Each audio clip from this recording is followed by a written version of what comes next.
하는 말을 아십니까? 사자성어 양봉음위는 그 뜻은 보는 앞에서는 순종하는 척하고 속으로는 딴 마음을 먹는다는 뜻입니다.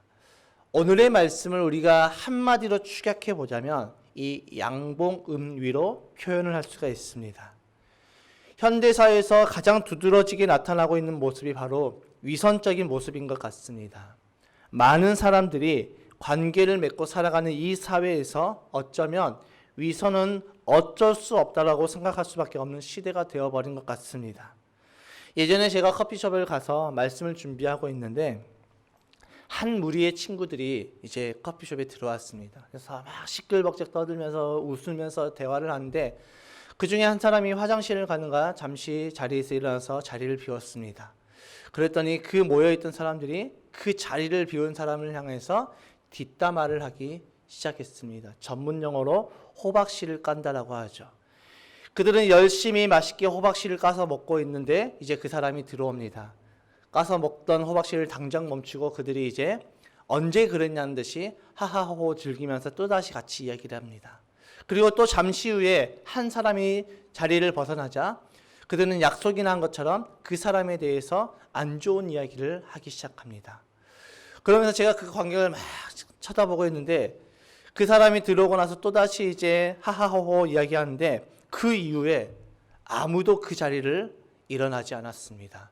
2시간 동안 그 자리에 앉아 있는데 한 사람도 그 자리에서 벗어나는 사람이 없었습니다. 여러분, 제가 사역을 하면서도 만났던 한 장로님이 계십니다.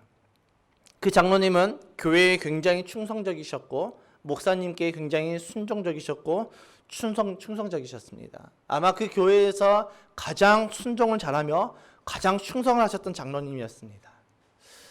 굉장히 목사님을 잘 따르고 잘 섬기셨던 분입니다. 어느 날 그 장로님과 제가 이제 단둘이 만나서 교제를 하며 차를 마시게 되었는데 그렇게 목사님을 향해서 순종적이셨고 잘 섬기셨던 장로님께서 차를 마시면서 이런저런 이야기를 하다가 담임 목사님에 대한 이야기가 나왔고 그 장로님은 목사님에 대해서 칭찬보다는 불평과 불만의 소리를 쏟아내었습니다. 저에게는 그 모습이 굉장히 큰 충격이었죠. 어느 한 권사님은 교회에서 목사님을 뵐 때마다 굉장히 상냥하게 웃으시면서 안녕하세요 목사님 이렇게 인사하셨던 그 분이 구역 예배를 인도하시면서 늘 담임 목사님에 대한 험담을 해왔고 그로 인해서 그 구역의 성도님들이 담임 목사님을 향해서 부정적인 시선과 생각을 갖게 만들었습니다.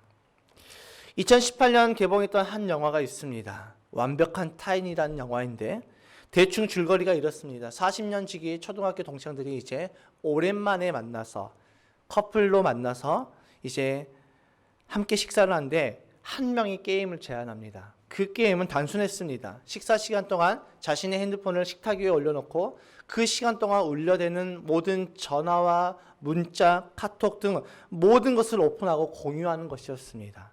친구들은 처음에는 재밌겠다며 그 게임을 시작했지만 이들의 비밀의 핸드폰을 통해서 모두 들통이 나면서 단순히 재미로 시작했던 그 처음과는 전혀 다르고 상상치도 못한 결말로 흘러가게 되는 내용입니다.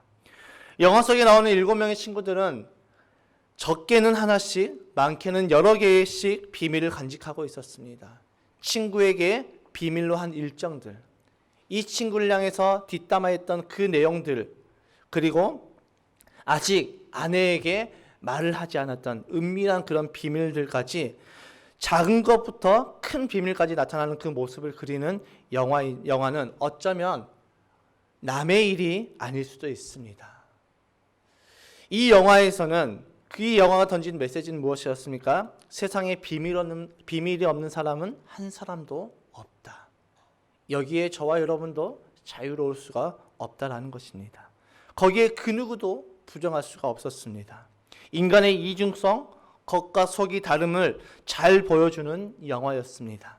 이 영화에서 나온 대사가 굉장히 기가 막힙니다.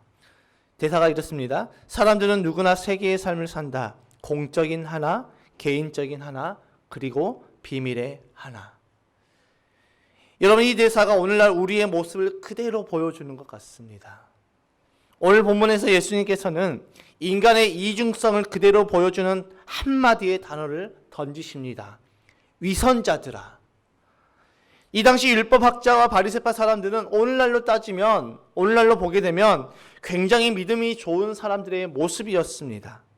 종교적인 열심이 있었고 율법을 지키기 위해서 몸부림쳤었고 그들은 시간이 되면 어디서 자신들이 무엇을 하든 그 자리에서 무릎을 꿇고 하나님께 기도를 드리던 사람들이었습니다. 그런 그들을 향해서 예수님께서는 위선자들이라고 말씀하고 계십니다. 왜일까요? 왜 예수님은 그렇게 믿음이 좋은 모습을 하고 있는 자들을 향해서 위선자라고 말씀하셨을까요? 예수님께서는 잔과 접시를 예를 들면서 겉은 깨끗하지만 그 안은 더러운 것들로 가득 채웠다라고 말씀하고 계십니다. 개역개정의 성경에서는 이 접시라는 단어가 대접으로 쓰였습니다. 이 잔과 대접은 바리새인들이 행하는 정결례식에서 사용되는 그릇이었습니다. 정결례식에서 사용되는 그릇을 깨끗하게 하는 이유가 무엇일까요? 그것은 정결례식에서 쓰이는 그 제물을 담기 위해서 그 그릇을 깨끗하게 하는 것입니다. 그런데 예수님께서는 이 바리새인들을 향해서 그 그릇의 겉은 깨끗하지만 그 속은 더럽다라고 말씀하십니다. 여기서 잔과 접시는 누구를 뜻합니까? 바리새파 사람들을 뜻하고 있죠. 겉은 깨끗하지만 그 안은 탐욕과 방종이 가득하다라고 말씀하고 있습니다. 오늘 본문 25절의 말씀을 함께 읽어보겠습니다. 시작. 율법학자들과 바리새파 사람들아, 위선자들아, 너희에게 화가 있다. 너희는 잔과 접시의 겉은 깨끗이 하지만 그 안은 탐욕과 방종으로 가득 채우기 때문이다. 여러분, 오늘 본문에 나온 이 바리새인들의 문제가 무엇입니까? 그들의 관심은 하나님께 있는 것이 아니었습니다. 하나님께 관심이 없었습니다. 그들은 오직 어디에 관심이 있었습니까? 사람들에게 보이고 있는 자신들의 겉모습에만 관심이 있었다는 것이지요. 예수님께서는 그것을 아셨습니다. 그렇게 예수님께서는 그들을 향해서 너희는 탐욕과 방종이 가득하다라고 말씀하신 것입니다. 그렇다면 예수님께서 말씀하신 이 탐욕과 방종이 무엇일까요?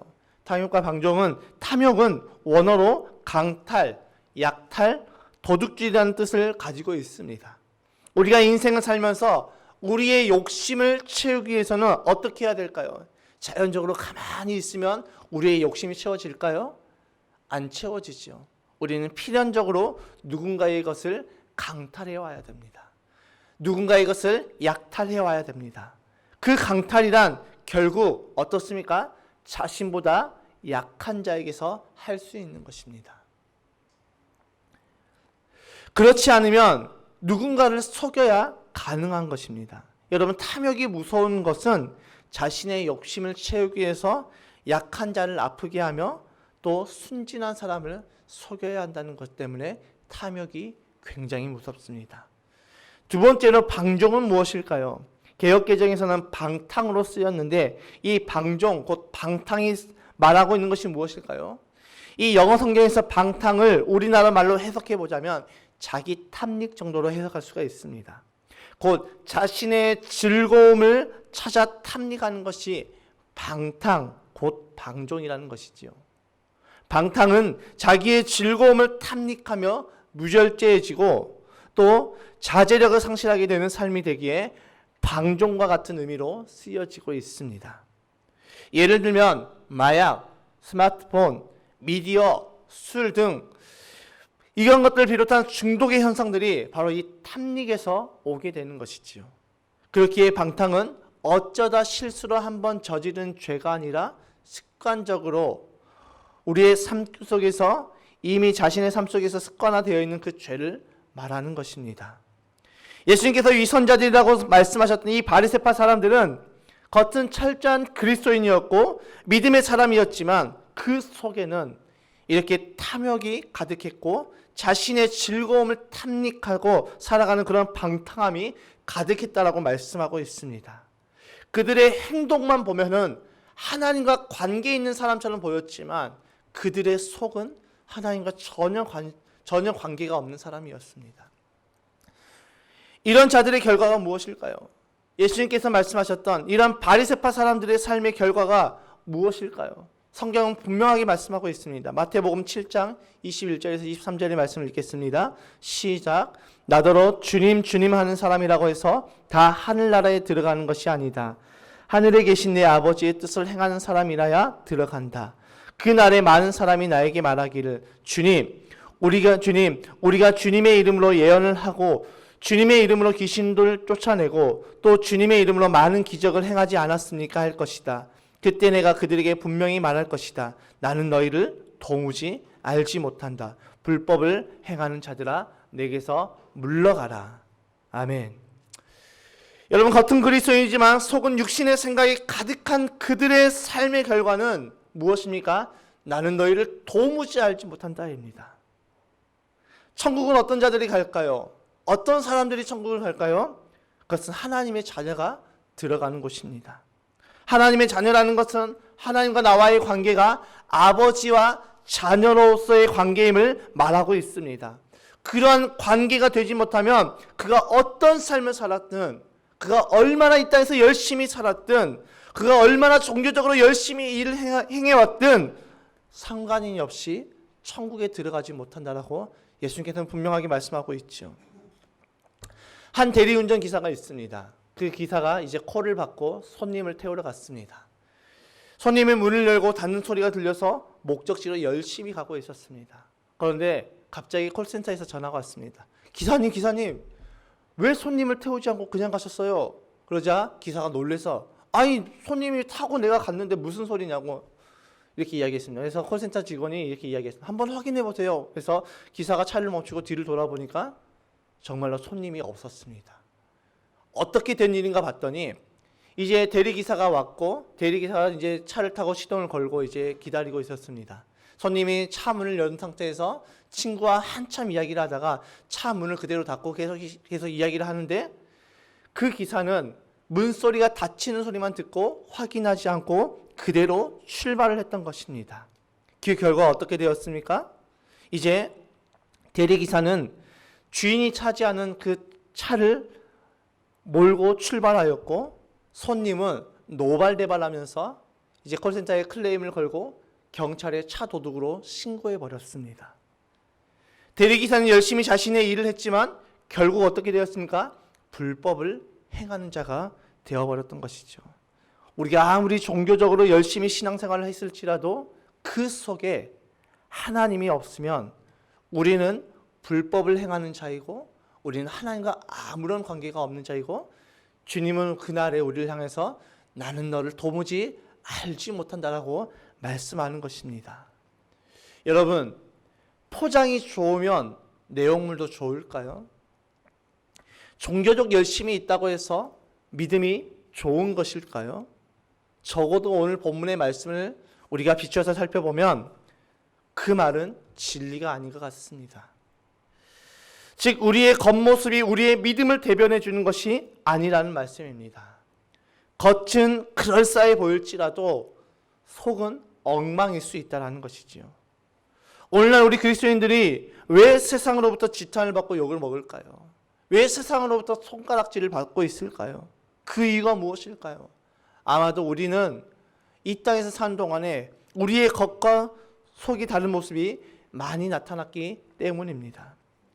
간디의 명언이 있습니다. 간디는 이렇게 말했습니다. 나는 예수를 좋아한다. 그러나 기독교인들은 싫어한다. 왜냐하면 그들은 예수와 너무 다르기 때문이다. 간디의 이 말이 우리의 신앙의 방향성이 얼마나 많이 틀어져 있는지를 그대로 보여주고 있는 것 같습니다. 오늘날 많은 크리스천들은 자신의 그릇을 닦는 일과 포장하는 일에 심혈을 기울이고 있습니다. 내가 어떤 사람으로 비춰질지, 내가 어떤 사람으로 보여질지, 나는 선한 사람으로 보여져야 돼. 나는 그리스도인처럼 보여져야 돼. 여기에 집중하고 있습니다. 그런데 사실 우리가 어떤 그릇으로 보여지느냐가 중요한 것이 아니라 우리의 그릇에 무엇을 담을 수 있느냐가 중요한 것이지요. 고린도후서 4장 7절의 말씀에 이렇게 기록되어 있습니다. 함께 읽어보겠습니다. 시작. 우리는 이 보물을 질그릇에 간직하고 있습니다. 이 엄청난 능력은 하나님에게서 나는 것이지 우리에게서 나는 것이 아닙니다. 아멘. 여러분, 우리가 뛰어나서 능력 있는 삶을 살아가는 것이 아니라, 우리가 그렇게 보여서 그런 삶을 살아가는 것이 아니라, 질그릇 같은 우리 안에 보배로우신 주님이 담겨져 있기에 우리는 능력 있는 삶을 살아가는 것이고, 우리는 그리스도인이 되는 것입니다. 그것이 예수님께서 지금 우리에게 말씀하시는 것이죠. 본문 26절의 말씀을 읽겠습니다. 시작. 눈먼 바리새파 사람들아, 먼저 잔 안을 깨끗이 하여라. 그리하면 그 겉도 깨끗하게 될 것이다. 아멘.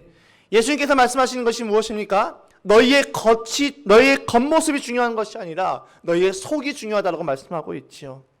이 말씀에서 중요한 것이 무엇입니까? 이 26절의 말씀에서 중요한 것은 너희의 속이 깨끗해지면 너희의 겉도 깨끗해질 것이라고 말씀하고 있습니다. 이 부분을 메시지 성경에서는 이렇게 표현합니다. 미련한 바리새인들아, 속을 깨끗이 닦아라. 그래야 반짝이는 겉도 의미가 있을 것이다. 속이 깨끗해야 반짝이는 겉도 의미가 있다는 것입니다. 우리의 속이 깨끗해야 우리가 보여지는 그 모습이 의미가 있는 것입니다. 우리의 속에 탐심과 방탕과 욕심이 가득 차 있는 그 상황에서는 우리의 보여지는 모습이 어떠하든 아무런 의미가 없다라는 것이지요. 우리가 얼마나 종교적인 열심을 위해서 살아간다 할지라도 주님 앞에 섰을 때는 나는 너를 도무지 알 수 없다라고 말씀하신다는 것입니다. 우리의 겉모습이 중요한 것이 아니라 우리의 속이 중요하다는 것입니다. 겉은 깨끗한데 속에 지저분하면 그 그릇을 누가 쓰겠습니까? 아무도 쓸 사람이 없습니다. 아무리 외모가 출중하고 뛰어난다 할지라도 성격에 결함이 있거나 정신적으로 좀 문제가 있으면 그 사람의 외모는 아무런 쓸모가 없습니다.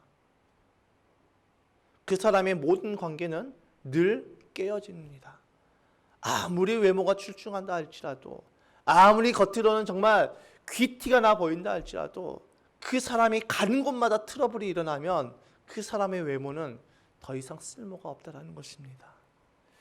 어제 제가 아이들과 함께 과일을 사러 갔습니다. 눈에 보기에 너무도 예뻐 보이고 맛있게 보이는 파인애플이 있어서 구입을 해서 커팅을 해달라고 요청을 했습니다. 사진이 있을 것인데 한번 보여주세요. 예, 딱 보기에도 굉장히 맛있게 보이죠. 이대로 똑같은 파인애플이 있어서 이것을 골라서 이것 좀 커팅해 주세요 라고 요청을 하니까 과일 가게 아저씨가 이 과일을 가져가셔서 이제 열심히 커팅 작업을 했습니다. 한참 작업을 하시더니 다시 와서 다른 파인애플을 가지고 가는 것입니다. 그래서 또 그것을 또 한참 커팅 작업을 하시더니 이제 저희에게 이렇게 말씀하십니다. 과일이 너무 과숙성이 되어서 종류가 다른 파인애플로 하셔야 될 것 같은데요 라고 이야기했습니다. 분명 겉으로 보기에는 굉장히 맛있어 보이고 굉장히 좀 훌륭해 보이고 예뻐 보였는데 그 속은 과숙성이 되어서 도저히 먹을 수가 없는 상태였다는 것입니다. 겉으로는 그럴싸해 보여도 속은 전혀 아니었던 것이지요. 어쩌면 우리의 모습이 그럴지도 모릅니다. 여러분, 찬양 중에, 복음성가 중에 오늘 나는이라는 찬양이 있죠. 그 찬양에 우리의 모습을 그대로 대변해주는 가사가 있습니다. 왜 나의 입은 사랑을 말하면서, 왜 나의 마음은 화해를 말하면서, 왜 내가 먼저 져줄 수 없는가? 왜 내가 먼저 손해볼 수 없는가? 수많은 그리스도인들이 먼저 지지 못하고 손해보는 일에는 가담하지 않으려고 합니다. 왜 수많은 그리스도인들이 섬기는 것을 어려워합니까? 섬기려면 내 시간에 손해가 있어야 되고 내 물질의 손해가 있어야 되기 때문에 섬기기를 싫어한다라는 것입니다. 이 가사가 말해주는 그 모습이 우리의 모습과 너무 똑같지 않습니까? 입술로는 사랑을 말하면서 사랑하지 못하는 우리의 삶, 입술로는 사랑을 말하면서 미워하고 있는 우리의 모습, 용서하지 못하는 우리의 모습. 너 나에게 상처 줬어? 두고 봐. 끊임없이 공동체 안에 있으면서도 두고 봐. 내가 너 똑같이 복수해 줄 거야. 이 모습이 우리 안에 있지 않습니까? 마치 파인애플처럼 겉은 멀쩡해 보이지만 속은 상해서 도무지 먹을 수 없는 그런 모습처럼 말입니다. 그렇다면 우리는 어떻게 해야 될까요? 우리에게는 아무런 대안이 없을까요? 예수님의 말씀에 그 대안이 있고 그 해답이 있습니다. 먼저 잔 안을 깨끗이 하여라. 그리하면 그 겉도 깨끗하게 될 것이다. 우리의 속을 깨끗하게 하면 되는 것입니다. 우리의 속이 깨끗해지려면 어떻게 해야 될까요? 분명한 것은 우리 스스로는 우리를 깨끗하게 할 수 없다라는 것입니다. 그래서 성경은 의인은 하나도 없다라고 말씀하고 있지요. 만약에 우리 스스로 우리가 깨끗해질 수 있고 우리 스스로 우리가 의인이 될 수 있다면 성경은 이렇게 기록이 됐을 것입니다. 의인은 없지만 우리의 노력에 따라 의인이 될 수 있습니다. 그러나 성경 무엇으로 어떻게 말하고 있습니까? 성경은 의인은 없다고 분명하게 못을 받고 있습니다. 전에 제가 시차례에서 순창의 체계산의 출렁다리가 너무 좋다고 해서 거기를 한번 같이 간 적이 있습니다. 다리를 건너고 내려오는데 오랫동안 물이 고여 있어서 썩어 있는 그 연못을 봤습니다. 그 물을 보면서 저는 이렇게 생각했습니다. 아, 역시 고여 있는 물은 썩게 되는 거구나. 썩어지고 더러워지는구나 라고 생각을 하고 지나갔습니다. 그런데 제가 오늘 말씀을 준비하면서 문득 그때 봤던 그 연못이 생각이 났습니다. 그러면서 만약에 그 연못에 물이 고여 있지 않고 위에서부터 끊임없이 깨끗한 물이 계속 흘러내려왔다면 그 물은 더러워지지 않고 그 속은 썩지 않았을 것이라는 생각이 들었습니다. 왜 썩지 않습니까? 위에서부터 계속해서 깨끗한 물이 흘러내려오면서 물 속에서는 계속해서 순환이 일어나기 때문입니다.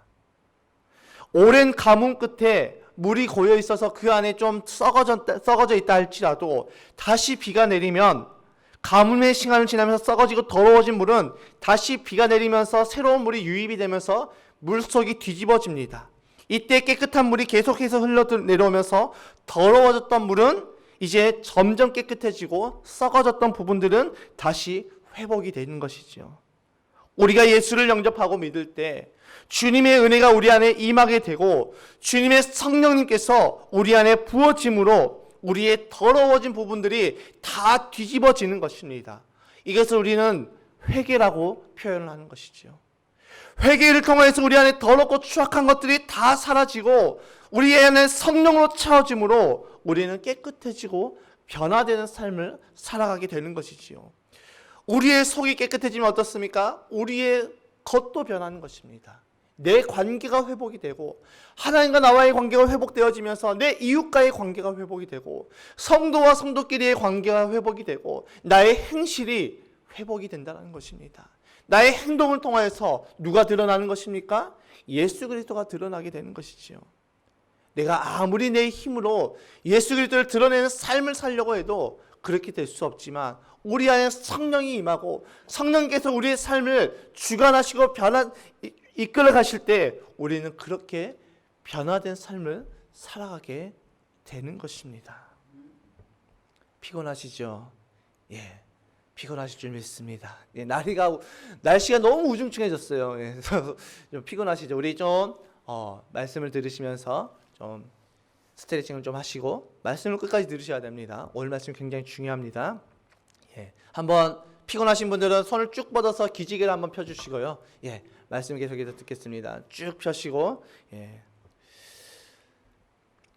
여러분, 제가 휴가 중에 설거지를 했습니다. 예. 원래 휴가를 떠나면은 아내들은 그때만큼 쉬어야 된다라고 해서 제가 설거지를 했는데 제가 매일 한 건 아니고 이틀 중에 하루를 제가 이제 설거지를 해줬습니다. 설거지를 하면서 저는 모든 그릇의 속을 깨끗하게 먼저 닦은 후에 겉을 닦았습니다. 저는 설거지를 하면서 계속해서 말씀에 대해서 묵상을 하고 이번 주 내가 이런 말씀을 전해야 되는데 어떻게 해야 될까 막 묵상을 하던 중에 이 말씀의 뜻이 더욱더 명확하게 깨달아졌습니다. 아무리 좋은 그릇이라고 할지라도 속이 지저분하면 사용하지 못한다는 것이죠. 반면 아무리 보잘것없는 그릇이라 할지라도 속이 깨끗하면 그 그릇을 사용할 수 있습니다. 그래서 설거지를 하는 것이죠. 계속해서 그 그릇을 사용하기 위해서 설거지를 하는 것입니다. 그리고 제가 설거지를 하면서 보니까 속을 깨끗하게 닦으면서 제가 자연스럽게 겉도 같이 깨끗하게 닦는 그 모습을 보면서 야, 우리의 속이 깨끗해지면 겉도 깨끗해진다는 것이 바로 이런 의미구나. 여러분, 설거지하면서 속만 깨끗하게 닦는 사람이 있습니까? 없지요. 겉도 같이 깨끗하게 닦지요. 속을 먼저 안에 있는 음식물들 다 제거를 하고 깨끗하게 세제를 발라가면서 깨끗하게 씻은 후에 겉도 같이 닦아주는 것이지요. 우리의 속이 깨끗해지면 겉도 자연스럽게 깨끗해지는 그것이 바로 설거지를 통해서 깨닫게 된 하나님의 은혜였고 복음이었습니다. 그래서 참 저는 이 개혁주의 신학이 너무나도 좋습니다. 어디서든 무엇을 하든 하나님의 음성을 듣게 되고 하나님의 뜻을 깨닫게 되기 때문입니다. 말씀을 설거지하면서 말씀을 준비할 줄 누가 알았겠습니까? 하나님께서 그렇게 은혜를 주시더라고요. 여러분, 한복은 몸 전체를 가리기 때문에 안에 무엇을 입든 상관없다고 생각하는 경우가 많이 있습니다. 그러나 실제로 한복을 예쁘게 입기 위해서는 속옷을 잘 갖춰 입어야 된다고 말씀하고 있습니다. 겉모습이 중요한 만큼 속옷도 중요하다는 것이지요. 가려지는 옷일수록 안을 잘 갖춰 입어야지 맵시가 예쁘게 나는 것입니다. 우리의 신앙도 마찬가지지요. 겉으로 보이는 모습보다 나의 신앙의 깊이가 더 중요하고 겉으로 보이는 모습보다 나와 하나님과의 관계가 어떤지를 이것이 더 중요하다는 것입니다.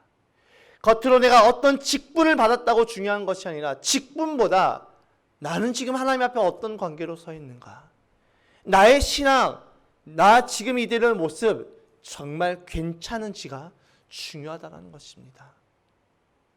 당장 주님 내일 오신다 할지라도 두려워하지 아니하고 기쁨으로 주님을 맞이할 준비가 되어 있는가, 이것이 진짜 중요하다는 것입니다. 그래야 겉으로 보이는 모습이 그렇게 보이는 것입니다. 말씀을 정리합니다. 여러분, 오늘 우리는 이 말씀을 통해서 세 가지 교훈을 얻게 됩니다. 첫 번째는 포장에 속지 말아야 됩니다. 겉과 속이 다른 사람은 아무리 자신을 포장해도 결국 드러나게 됩니다. 이것은 세상의 진리입니다. 세상에 정말 나이스하고 젠틀했던 이 정치인들도 결국 자신의 그 추악함이 드러나면서 많은 사람들을 충격에 빠지게 합니다. 위선은 결국 드러나게 됩니다. 이것은 역사가 증명하고 있죠. 그런데 이런 위선은 안타깝게도 세상 속에서만 일어나고 있는 모습이 아니라 교회 안에서도 이런 위선의 모습들이 많이 나타나고 있다는 것입니다. 미국의 뉴라이프 처치에 테드 헤가드 목사는 백악관을 방문하고 대통령을 위해서 기도해주고 또 대통령에게 자문을 해주는 그런 사람이었습니다. 그는 아주 보수적인 신앙을 가지고 미국 사회를 이끌어 나가는 영적 리더자였습니다. 그리고 그는 동시에 마약과 동성애는 굉장히 반대를 합니다. 이것은 하나님이 원치 않는 모습이라고, 하나님의 뜻이 아니라고 마약과 이 동성애에 관해서 강력하게 반대를 하는 사람이었습니다. 그런 그가 스캔들에 휘말렸습니다. 그런데 그 스캔들의 내용이 더욱더 충격이었습니다. 그 내용은 놀랍게도 그가 동성애 매춘을 했다라는 내용이었습니다. 동성애자들을 정죄하는 그 설교를 들은 동성매춘부가 헤가드 목사가 결제한 영수증을 보이면서 그의 모든 것을 밝혔던 것이죠. 여러분, 우리는 포장에 쉽게 속는 경향이 있습니다. 정말 포장이 잘 되어 있는 것을 보면 이 안에 정말 좋은 것이 들어있겠지라는 생각을 하게 됩니다. 정말 젠틀한 사람을 보면서 저 사람은 정말 속도 괜찮을 거야 라는 생각을 하게 됩니다. 겉으로 그럴싸하면 그의 속도 멋있을 것이라고 생각합니다. 어느 목사님께서 설교 중에 이런 말씀하셨습니다. 사랑하는 성도님들, 제발 목사와 선교사를 비롯한 사역자들의 모습에 속지 마십시오. 여러분, 이 말씀은 저에게 굉장히 큰 충격이 되었습니다. 그리고 저를 정신 차리게 했던 한마디의 메시지였습니다. 그리고 그 말을 빌려서 여러분에게도 제가 간절히 부탁드립니다. 여러분, 포장에 속지 마십시오. 목사라는 타이틀에, 선교사라는 타이틀에, 사역자라는 타이틀에 속지 마십시오. 영적인 지도자의 겉과 속을 구별하시길 바랍니다. 그 구별법은 예수님께서 분명하게 말씀하십니다. 마태복음 7장 15절에서 17절의 말씀입니다. 함께 읽겠습니다. 시작. 거짓 예언자들을 살펴라. 그들은 양의 탈을 쓰고 너희에게 오지만 속은 굶주린 이리들이다. 너희는 그 열매를 보고 그들을 알아야 한다.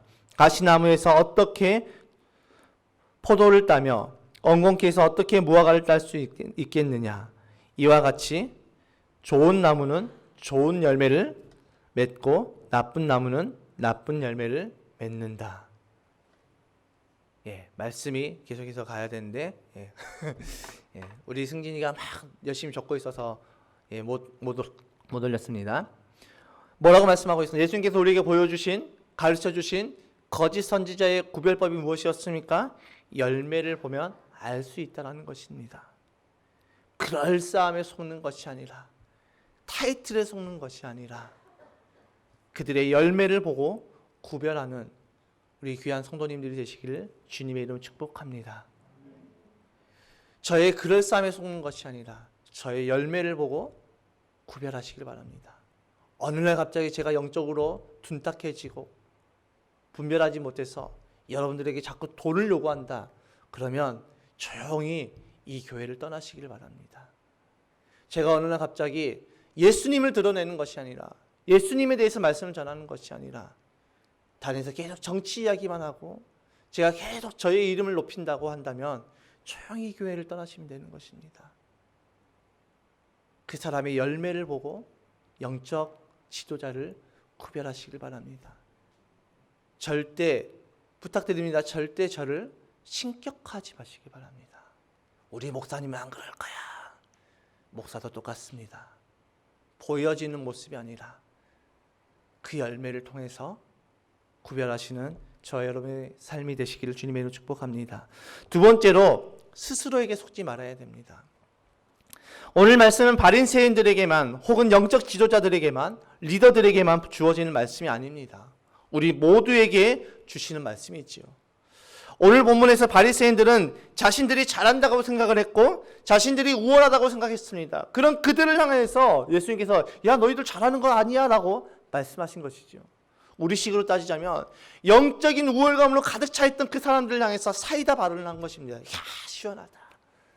그 당시 이 바리새파 사람들에게 핍박받았던 이 세리들과 죄인들은 그 소리를 듣고 어떻게 했습니까? 야, 정말 시원하다. 우리 예수는 정말 최고다라고 하지 않았겠습니까? 우리가 잘하고 있다는 그 모습에 우리는 속지 말아야 됩니다. 우리의 신앙의 연수가 오래되고 늘 익숙한 가운데 살다 보면 우리는 우리도 모르게 스스로가 잘하고 있다라고 생각에 빠지게 됩니다. 스스로가 속게 되는 것이죠. 그래, 나 정도면 잘하지. 나 정도만 섬기면 잘하는 것이지. 야, 나 정도, 나 같은 사람은 없어. 나처럼 교회를 생각하는 사람 어디 있어? 라고 생각할 수 있습니다. 익숙함에 빠져서 말씀을 듣고 아무런 결단도 하지 못하고 그 결단하고자 하는 마음이 없어지고 무뎌지게 되는 그 모습에 우리는 속지 말아야 됩니다. 예전에 제가 부영 아파트에서 살 때였습니다. 부영 아파트는 오래된 아파트다 보니까 이 등이 굉장히 어두웠습니다. 그래서 저희는 이사를 갈 때마다, 부영 아파트에서 살 때는 이사를 갈 때마다 등을 LED로 이제 교체를 했습니다. 제가 그래도 좀 군대에서 좀 눈집자로 보고 배운 것이 있어서 제가 이제 등을 사서 이렇게 교체를 하는데, 칼질을 잘해야 되는데 제가 칼질을 잘 못해서 도배지가 이제 교체하고 나니까 도배지가 이렇게 떨어져서 찢어져서 이게 너덜너덜하게 되는 것입니다. 그래서 제 아내가 그것을 보면 여보 이것 좀 빨리 붙여줬으면 좋겠어라고 이야기를 했는데 제가 알았어 하고 붙이지 않았습니다. 그 도배지는 언제쯤 붙었을까요? 퀴즈입니다. 너덜너덜해진 도배지가 언제쯤 붙었을까요? 6개월, 1번 6개월, 2번 1년, 3번 이사 갈 때까지. 예, 그쵸. 야, 역시 우리 성도님들은 너무 참, 지혜로우시고 나이스하십니다. 제가 이사 갈 때까지 그것을 붙이지 않았습니다. 처음엔 눈에 엄청 거슬렸지만 살다 보니 거기에 익숙해지더라고요. 더 이상 눈에 거슬리지 않았습니다.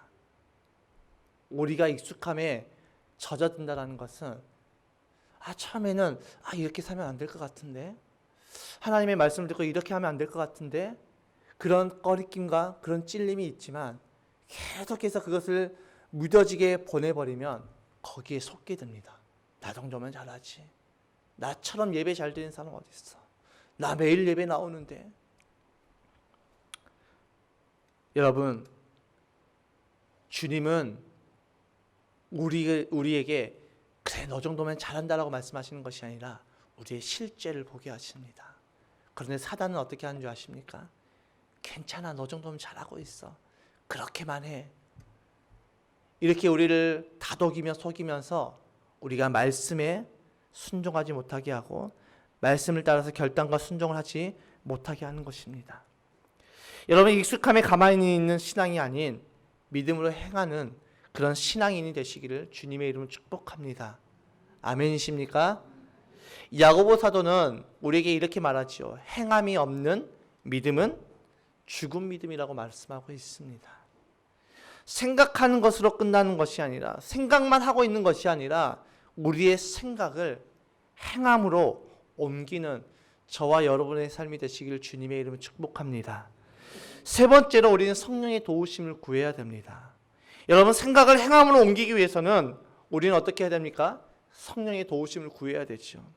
저는 휴가 기간에 저의 멘토이신 목사님이 그 청년부 특강의 내용을 이제 받게 되어서 그것을 피드백하게 되었습니다. 그래서 휴가 기간에 그것을 계속 읽으면서 그 부분에 대해서 피드백을 해주었습니다. 그 특강에서 아직도 잊혀지지 않았던 문구가 있습니다. 그것은 인생의 가장 좋은 시간은 지금이며 인생을 파괴하는 시간은 나중이다. 여러분, 이 문구를 읽는 그 순간 저는 제 입술에서 지금보다는 나중이라는 단어가 많이 사용되고 있음을 깨달았습니다. 성령님께서 저를 조명하신 것이지요. 성령께서는 어떻습니까? 즉각적인 순종을 요구하십니다. 너 이거 순종해라. 너 이거 해라. 그런데 우리는 어떻습니까? 사단은 우리에게 어떻게 합니까? 나중에 하면 돼. 다음에 하자. 이것을 타협하게 만들고 이것을 못하게 만듭니다. 여러분, 이것을 깨뜨리기 위해서는 어떻게 해야 됩니까? 성령의 도우심을 구해야 되죠. 우리 스스로 깨뜨릴 수가 없습니다. 죽은 믿음이 아닌 살아있는 믿음은 어떤 믿음입니까? 지금 결단하고 행하는 것입니다. 나중으로 미루는 것이 아닙니다. 나중에 하면 되지. 나중에 순종하면 되지. 나중에 결단하면 되지.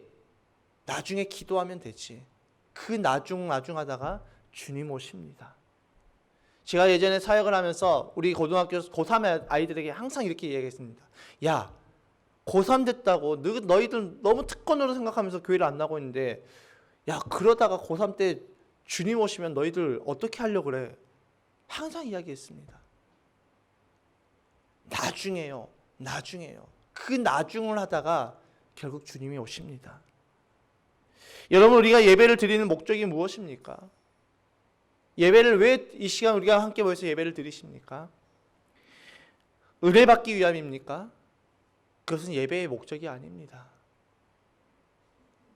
말씀을 듣고 믿음으로 한 주간의 삶을 결단하기 위해서 우리는 예배를 드리는 것입니다. 아직도 은혜만 받기 위해서 이 자리에 나와서 예배를 드리고 계십니까? 그렇다면 우리의 예배의 방향성, 예배의 목적을 수정하시기를 강권하여 드립니다. 은혜 받아서 뭐 할 건데라는 그 질문 앞에 은혜 받아서 저는 결단하여서 그렇게 살기를 순종하고자 합니다. 여기까지 나아가는 저와 여러분의 삶이 되시길 주님의 이름으로 축복합니다. 말씀을 듣고 지금 결단하고 한 주간 그 결단의 삶을 순종하며 나아가는 우리의 삶이 되시기를 부탁드립니다. 이 모든 것을 내 힘이 아닌 성령의 도우심으로 구함으로 나아가는 저와 여러분의 삶이 되시기를 축원합니다. 은혜 받고 끝나는 예배자가 아니라 믿음으로 행함을 결단하며 나아가는 예배자가 되기를, 그래서 겉과 속이 똑같아지는 그리스도인이 되기를 주님의 이름으로 축복합니다.